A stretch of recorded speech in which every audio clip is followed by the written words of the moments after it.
Greetings, fellow humans. I'm MartianBuu, and today I have for you a Maw Disorder deck for every class. This is a mix of more competitive decks and things I think are funny. They're all pretty much a jumping off point of the types of things I'd be interested to do with the new cards. So hopefully there's something interesting here for everybody, and let's get right into it. First up, we have Demon Hunter. So the interesting new cards from Demon Hunter to me were Prosecutor Maltranix. It's gonna operate like a slightly cheaper Loatheb in certain scenarios. I'm actually not certain if this means your opponent can only use the left and right most card when this is played, or if they can always play whatever the left and right side of their hand is. So for all I know, it could be that as soon as you've played the furthest most left card and you have a new leftmost card, you can just play that too. Obviously, if it's just restricting you to the very left and right most at the beginning of the turn, that's going to be more powerful. But either way, I think this is a really good disruption tool. On a lot of your turns, you don't just play from the left or right most side of your hand. You really want to have the option of your whole hand. What's even more interesting is Sightless Magistrate.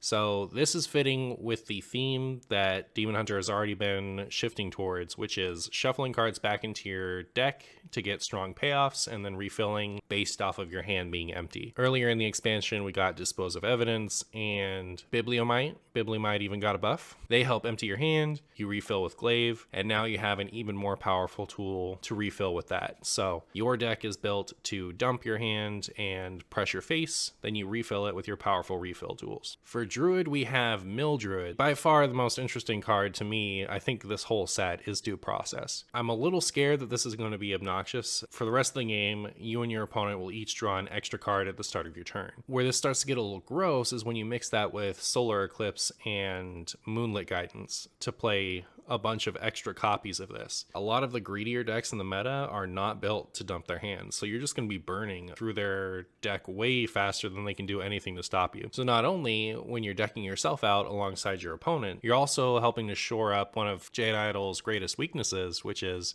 running out of draw cards to keep your Jades going. So Jade Druid's starting to look a little interesting again. The other fun thing that I think Druid got is actually in the neutrals, so it got the Jailer. Destroy your deck for the rest of the game, your minions are immune. There's a chance that Jailer is just going to be a good card regardless, just because playing a 10/10 immune minion and then every other minion that comes out is immune. The fatigue doesn't actually matter all the time, so I feel like in the right spot, the Jailer just kind of ends the game right there. But with Jade Idol, this is much less of a downside. You just play the Jailer and then you play Jade Idol. For the fun of it, and because I'm curious, I also have Bolf Ramshield in here. So what's fun with him and the Jailer is you get the Jailer out, then your minions are immune, then Bolf would be immune. So if your opponent doesn't have like a Twisting Nether or something that doesn't target and doesn't damage, you just win the game. You can't lose. You're gonna sit there with your immune Bolf and never take any damage again. What's a little scary is what if you and your opponent both do this? Gonna be a long game. But yeah, this looks interesting. I'm excited to add yet another 2-card high roll to Druid. The rest of the deck is just good Druid stuff. So it has all of the Floops, Gloop, Twig Sphere, Guff stuff. You have the Naturalized to go alongside your Due Process to mill your opponent faster and have less of a downside when it comes to using it as removal. Bioproject and Innervate are actually in the deck so that it's easier to dump your hand as you're drawing extra cards. And with all of that, the deck has just kind of accumulated so many nature spells that I felt like Tropior or the Shrubagazor might actually be good enough. Next up, we have Beast Hunter. So Beast Hunter got Shadehound, who I'm actually just now realizing is a 6/5 and not a 5/5. That's interesting. So what's cool about Shadehound is if you hit either this or Stampeding Rhino with the Harpoon Gun, for 8 mana, you can play Rhino, Shadehound, and an Alley Cat or a Walpertinger to do a ton of damage. I think this adds a lot of burst potential to the deck, as well as the infuse part adds rush to it. So you can get tempo, you can push for extra damage with the beasts you already have on board if you don't have the Rhino. So this is good with and without the Rhino in this deck. I think it's especially great that the good part of the card is on the front half and not the second half. So infuse 3 beasts is not hard with this deck at all. If you get the infuse, that's gravy. If you don't, it's good either way. But otherwise, the deck is just Beast Hunter as we've been playing it. Next up, we have extra large Secret Mage. Secret Mage got two really strong cards this set. We have Objection, which is just counterspell for minions. I think that this is a better card than counterspell. I think hitting a minion is more impactful on average, especially in this meta. And just having them both is so ridiculous. It's going to be basically impossible to play around everything. So the secret quality is just at an all-time high. You have Rigged Fair Game, Explosive Runes, Counterspell, and now Objection, and all of those secrets are really solid. I also have the Sketchy Stranger in here to discover a secret from another class. I think cheap secrets are really good in Secret Mage. Being able to play like a Paladin secret or a Hunter secret alongside Arcane Flak Mage, for example, is really handy. So just getting those options off of Sketchy Stranger I think is good. Then we have Contract Conjurer. It's basically 2 extra copies of Cabal Crystal Runner and possibly better copies just because you can get them out potentially with 1 less secret and they have +1/+1. Either way, getting to run 2 more copies of what is probably your best card is really good. So Contract Conjurer looking a little scary there. This deck has a lot of draw redundancy. It is 40 cards. You have your Alaneth and you have Selfless Sidekick to find Alaneth, Sage Darkseer, and Rigged Fair Game. You don't need to find all of those cards, you just need to find a couple of them. And since it's a 40 card deck, having multiple iterations of powerful draw means that you're likely to encounter one of them and you'll have gas to finish off your opponent. Next up, we have a really spicy one, Order in the Court. This is Polkelt for Paladin, but half the cost, and you draw a card. The idea behind this deck is you play Order in the Court, ordering your deck from highest to lowest. That draws you a Molten Giant. On your next turn, you'll top deck the other Molten Giant. So you're turn 3. Then on turn 4, you top deck Call to Arms. On turn 5, you'll have another Call to Arms. And then on turn 6, you'll have the Call, because it's the only 3 cost. And you'll be able to play Thakal and both Molten Giants that turn. So considering how often you can get your Call to Arms before your 2-cost minions, we've turned up the amount of silly, only good from Call to Arms minions in the deck. So if you loved playing Millhouse Monostorm in a Call to Arms deck, here we have it in a list that's actually designed to make that a specific payoff. You got your Injured Tulvir and your Dirty Rat. Rebuke is in here as a Loatheb that doesn't cost 5, so it doesn't actually mess with your Polkelt order. Sorry, I've been saying Polkelt order for 2 years and I don't want to stop.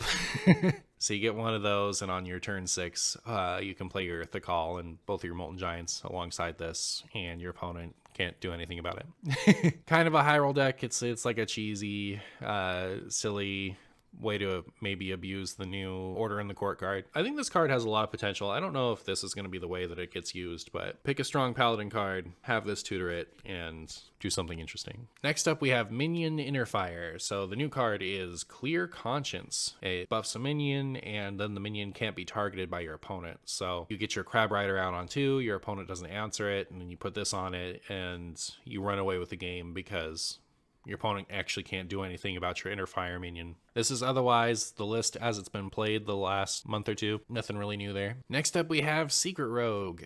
Coming up with a deck for the new Rogue stuff was a little challenging just because I don't think any of it is very interesting. What I ended up doing was using the new secret with some of the other secret stuff we got from the main set. I was really excited to play with all these cards for the main set. I never really got around to it, so we got an additional secret, and I think it's an interesting secret when it comes to Ghastly Gravedigger. So if you want to curve into Ghastly Gravedigger, one of the things about rogue secrets is that they're very easy to trigger. So you can't always guarantee that you're going to be able to curve into it. You can't go secret onto into Ghastly Gravedigger and expect it to be reliable. But with Perjury, the secret is triggered by being out for a turn, so unless your opponent removes it, which they're unlikely to, it will be there to trigger and put a new secret. So when your turn starts, discover and cast a secret from another class. So that way you can curve into Ghastly Gravedigger. How good is this card? I have no idea. I don't think any of the rogue cards are particularly interesting, but I do think Secret Rogue as an archetype is, and I've been meaning to give it more attention. Next up, we have Totem Shaman. I've taken a liberty with this. I don't think that this is the list as it would be most competitive, but I do think it's the list as it would be the most spicy. One of the biggest benefits of running Totem Shaman over even shaman is you get to run Ice Fishing and Flurgle Toxfin for your one-sided tempo board clear. On top of that, you get the cool flashy totems. So you get Grand Totem Eyesore, you get Party Favor Totem. All the coolest totems cost 3.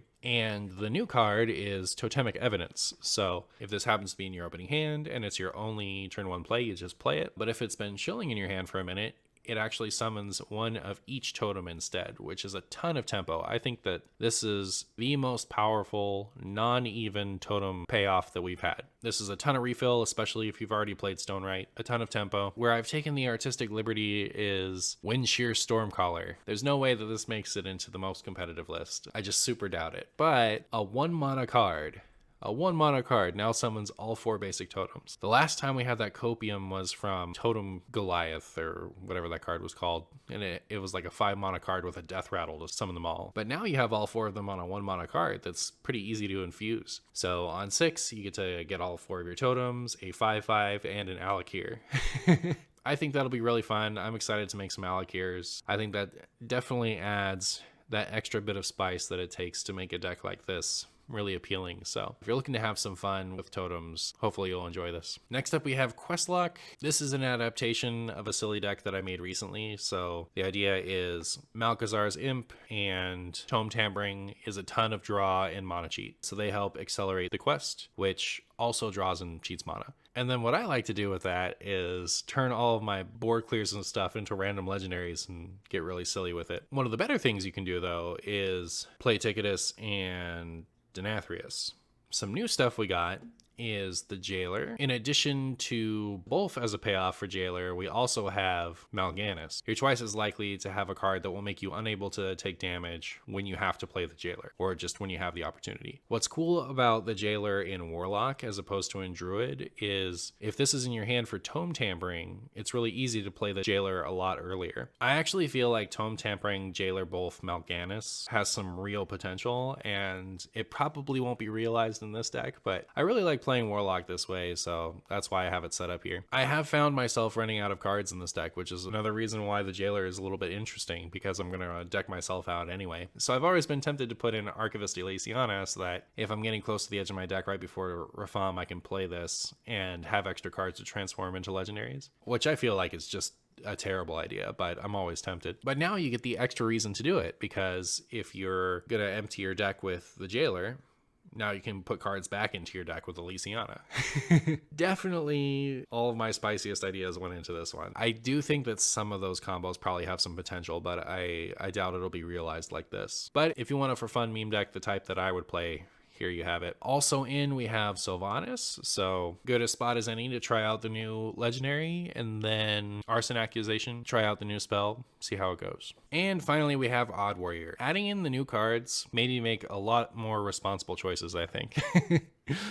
So I cut some of the silly legendaries that you might have seen from my video recently. Instead, we have Call to the Stand. So finally, Odd Warrior gets to run Dirty Rat, which it's been wanting to run for years.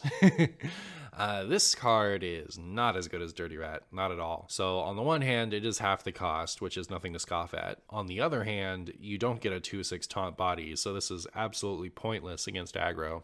Whereas Dirty Rat is sometimes really good against aggro. But there are decks like Quest Mage and Pillager that Odd Warrior can really struggle against because it's got so much less access to disruption than other classes do. And this does great, especially considering how cheap the single target removal Warrior has is. So you got your Execute, you got your Shield Slam, regular Slam. With Call to the Stand being so cheap, it's really easy to also clean up the minion that you bring out. Weapons Expert, I think I might have forced a little bit. I don't know that Odd Warrior has enough really game-changing weapons that you want to have the tutor for it, but having access to Bulwark is good. Giving more charges to Bulwark once it's out is good. Then we can put Super Collider back in and have another good weapon to find. And then finally we have Soul Seeker. I wasn't especially sold on this card at first, but thinking about how much it potentially hoses Pillager and Big Priest has made me kind of come around on it, especially considering that Odd Warrior struggles in the disruption department as it is. Yes, both of those decks can go off before you have a chance to even play this card, but they don't always get Shadow Essence on 3, and they don't always go off on 5 or 4 in Pillager.